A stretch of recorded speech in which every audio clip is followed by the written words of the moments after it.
At some point in training martial arts and hearing from different people, I came up with these three types of people who train. And the first is an athlete, the second is a fighter, and the third is a martial artist. And if you're wondering why I'm going to talk about fighting on this Christian channel, I think by the fact that there's three, you might be able to figure out what I'll get at. And that is that the human experience is, soul, which is like your mind, your body, and then your spirit, right? And the thing is all of these alone have their own deficits, right? And then I think Christians fall into these deficits too. But in fighting, at least, a martial artist is someone, and I would equivocate this to like spirituality.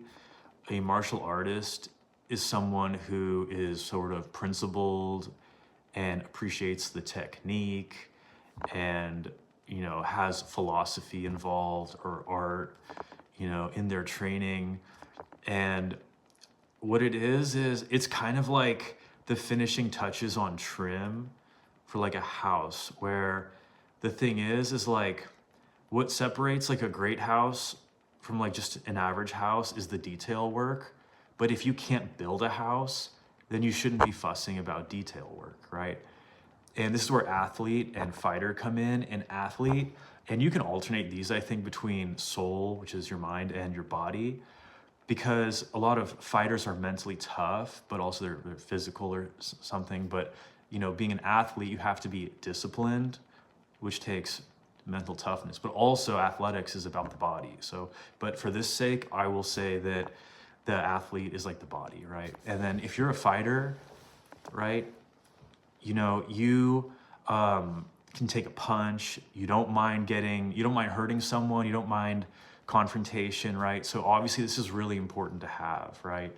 And then, whereas if you're an athlete, you have the tools that would make you a great fighter, a combat athlete, basically.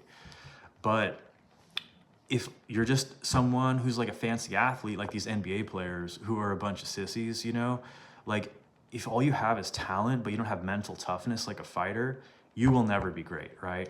And then once you have those two, then you add in martial arts, like the mentality to be a holistic person.